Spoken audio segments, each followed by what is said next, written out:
अस्सलाम वालेकुम दोस्तों, मैं हकीम रेहान शौकी अजमली दवाखाना में फिर से एक बार आपका इस्तकबाल करने के लिए हाज़िर हूँ।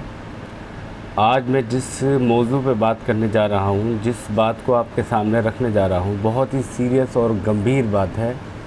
और बेहद अफसोस हुआ मुझे उस मरीज़ से मिलने के बाद कि जिसने अपनी रुदाद, अपना दुख मुझसे बयान किया और मेरे मतब पर यानी क्लिनिक पर आकर रो रहा था। रो क्या रहा था, अपने वालिद के साथ मेरे पास आया था और अपनी शिकायत को रख रहा था। बात ये मुरादाबाद डिस्ट्रिक्ट के बराबर में एक ज़िला है संभल, उसके किसी गांव का वाक़या है।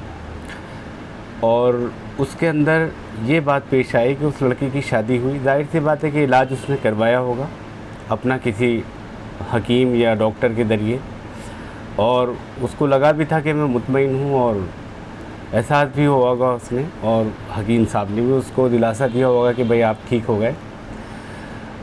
लेकिन जब वो रात आई, जो एक शादी की रात होती है, और उस मुकाम पर वो पहुंचा, तो बड़ा अफसोस हुआ उसको देखकर कि आप देखिए इतनी दूरी पर, जो उसने बताया इतनी दूरी पर उसका वो सारी चीज़ निकल के बाहर आ गई। और उसके फ़ौरन ही बाद जो है ये चीज़ डाउन हो गई। अब उसकी बीवी ने उसको देखा तो उससे कहा कि भाई ये आपके साथ क्या वाक़या पेश आया, ये सब क्या हुआ। तो उन्होंने बजाय उसे कोई दलील देने के या कोई दिलासा देने के अपना सर झुका लिया। अब जब शर्म से तुम सर झुका लोगे तो फिर उसके सामने क्या बयान करोगे और क्या उसको खुशी दे पाओगे। लिहाजा ये कि वो बात अगले दिन तो नहीं, 2-4 दिन के बाद उस दुल्हन ने अपने घर पे जाके बता दी और बात फैली और पंचायत बैठी। पंचायत में उसके बाप ने, लड़के के वालिद ने उनसे कुछ वक्त मांगा और अल्हम्दुलिल्लाह उसमें मेरा नाम इस शर्ट और इस जीन्स के साथ शामिल किया गया कि एक लड़का है जो वहाँ पर प्रैक्टिस करता है मुरादाबाद के अंदर, आप उनसे जाके मुलाकात कर लीजिए। खैर हमने जब उसको देखा और अंदर उसका पूरा जायज़ा लिया तो ये नसें जो थी उसकी तमाम बेकार हो चुकी थी। उसकी वजह ये थी कि उसने जिस जगह पर उसको इस्तेमाल करना था वहाँ पर नहीं किया और एक दूसरी जगह पर उसको इस्तेमाल किया, यानी उसने लड़के के साथ सेक्स किया था और उसकी वजह से वो तमाम नसें उसकी यहाँ से डैमेज हो गई थी और जिसकी वजह से उसमें स्टैंडिंग भी नहीं आ रही थी और प्रीमेचर एजाकुलेशन, जो एक शीघ्र पतन जिसको कहते हैं, वो भी उसको बीमारी लग चुकी थी। और जैसे कुछ सोचा या बात की तो उसमें से फ़ौरन एक चिपचिपा पदार्थ उसका निकलना ज़रूरी है। चिकनाहट होती है, उससे सेक्स में बढ़ोतरी हो जाती है, लेकिन हद से ज़्यादा जब वो निकलेगा तो फिर वो बीमारी का एक सबब बन जाता है, बीमारी की एक वजह बन जाता है। अलबत्ता ये कि वो आए और हमने उसको देखा और फिर मैंने ख़ुद ही उसको बताया कि आपके साथ ये दिक्कत पेश आई है, आपने ये गुनाह किया है। हैरत हुई उस शख्स को। मैं अंदर चैम्बर में मौजूद था और वो और मैं, हम दोनों अकेले थे। उसने कहा कि आपके पास क्या जिन्नात हैं? ये राज तो सिर्फ मैं जानता था, इसके अलावा कोई भी नहीं जानता था। लेकिन एक शेर है कि तजुर्बों की दौलत तो हादसों से मिलती है, बाप से विरासत में तजुर्बा नहीं मिलता।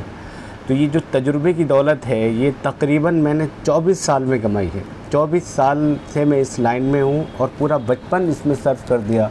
बड़े बड़े बुज़ुर्गों और हकीमों के पैरों में बैठ बैठ कर उनकी टांगें दबा दबा के ये हुनर मैंने लिया और सीखा। और उनकी वो किताबें अल्हम्दुलिल्लाह मेरे पास मौजूद हैं। किसी की उम्र 220 साल है, किसी की 150 साल है, किसी की 100 बरस है, किसी की 50 साल है। इतनी बोसीदा किताबें और उन पर स्टडी करना, फिर पूरी पूरी रातों को उसमें जाग कर अपना वक्त देना, ये सिर्फ इसलिए किया है कि ये मेरा एक ज़रिया माश भी है और ख़िदमत खल्क़ भी है।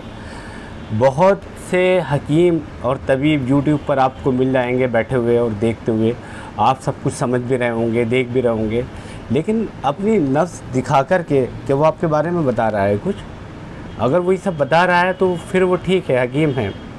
फिर मैंने देखा है कि उन नुस्खे बता रहे हैं साहब कि फ़ला नुस्खा ले लीजिए, आप ऐसा कर लीजिए, वैसा कर लीजिए, उनको दवाओं के नाम तक नहीं मालूम। यानी सुरअत इंजाल को सीरत इंजाल कह रहे हैं। उनको मर्ज़ का नाम तक नहीं पता। मैंने एक मरीज़ से कहा कि भाई आपको सुरात इंजाल की प्रॉब्लम हो रही है, ये प्रीमेचर एजैकुलेशन हो रहा है, जल्दी डिस्चार्ज आप हो जाते हैं, ज़कावत आपकी बहुत बढ़ चुकी है, बहुत ज़्यादा सेक्स दिमाग में भरा हुआ है, कुछ भी सोचते हैं ये चिपचिपा पानी आपके दिमाग से बाहर आता है। तो वो जिन हकीम साहब का इलाज करा रहे थे उनके पास गए और उनसे जाके कहा कि साहब ये मुझे जो है सूरत इंजाल की प्रॉब्लम है, क्या ये आपके पास मौजूद है? बोले हाँ ये एक सिरप है, मेरे पास है नहीं। मतलब उनको ये नहीं मालूम, एक अच्छी खासी सफ़ेद दाढ़ी में मौजूद थे वो बड़े मियाँ, मुझे अफसोस हुआ उनके ऊपर। पैसा तो आदमी कमा लेता है, झूठ बोल कर भी कमा लेता है, सच बोल कर भी कमा लेता है, लेकिन एक इल्म के साथ खिलवाड़ करना ये बहुत बुरी बात है। ऐसा नहीं करना चाहिए। आपके पास अगर इल्म है तो आप उसको बताएं, और नहीं है तो फिर आप अपनी दुकान चलाते रहें जैसे भी चल रही है। अब मेरे पास जो मरीज़ आ रहे हैं वो दूसरे को लेकर के आ रहे हैं, उनको फ़ायदा हो रहा है, मुतमईन हो रहे हैं, तो जाहिर सी बात है कि कोई तो वजह है, कोई तो है जो हवाओं के पर कतरता है। वसीम बरेलवी का एक शेर है कि खुली छतों के दिए कब के बुझ गए होते, कोई तो है जो हवाओं के पर कतरता है। तो बात यहाँ पर आ जाती है कि अफसोस बहुत हुआ, फिर हमने उस मरीज़ को दिलासा दिया जिसकी मैं बात कर रहा हूँ, जिसके लिए ये वीडियो बनाई है। और ऐसे न जाने कितने मरीज़ होंगे जो बेचारे हाथ पे हाथ रख के बैठे होंगे, अपना पैसा भी गंवा चुके होंगे, अपना वक्त भी ज़ाया कर चुके होंगे, लेकिन अफसोस कि उनको कोई इलाज नहीं मिल पा रहा। और वो एक ऐसे तबीब और ऐसे हकीम और ऐसे शख्स की तलाश में होंगे कि जो इनकी इस परेशानी को दूर करे।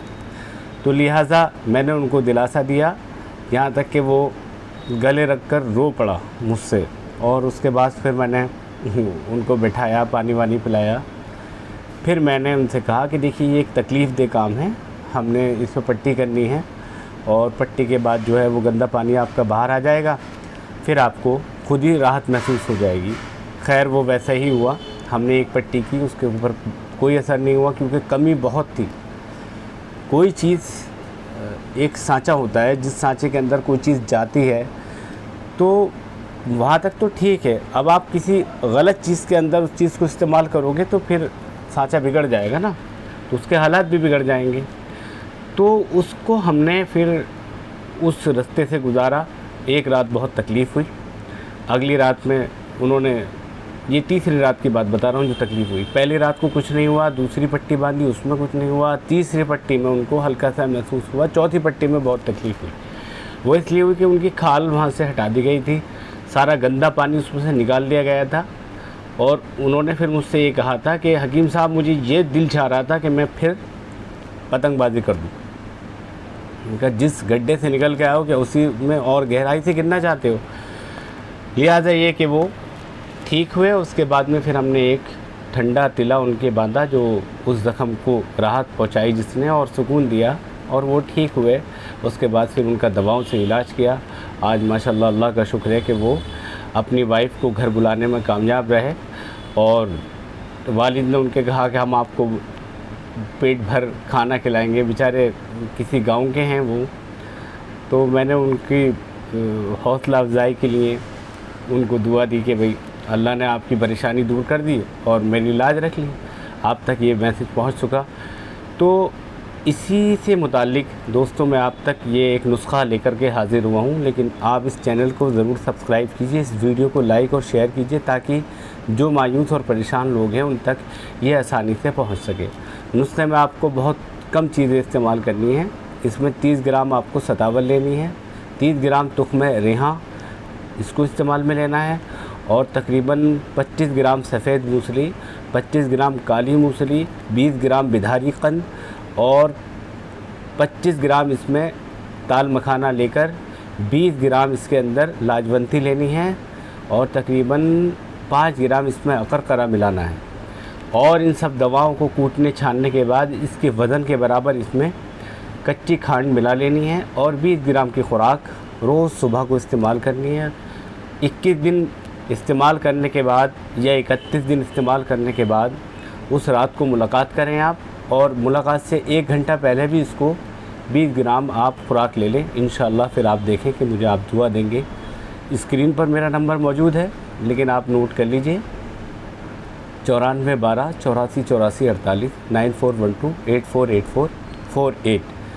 अजमली दवाखाना मुरादाबाद, ललशही थाने से थोड़ा आगे, आलम बिरयानी के बिल्कुल बराबर में। हकीम रेहान, मुझे सब जानते हैं। लिबास आप मेरा देख रहे हैं, इसी लिबास के अंदर मैं हिकमत करता हूँ और अल्हम्दुलिल्लाह अल्लाह ताला इसी में शिफ़ा देता है। तो दोस्तों, अपने दोस्त को दीजिए इजाज़त ताकि मैं अगली वीडियो आपके लिए आसानी से पहुंचा सकूं और बना सकूं। तब तक इसको लाइक और शेयर कीजिए और सब्सक्राइब ज़रूर कीजिए। अल्लाह हाफ़िज़।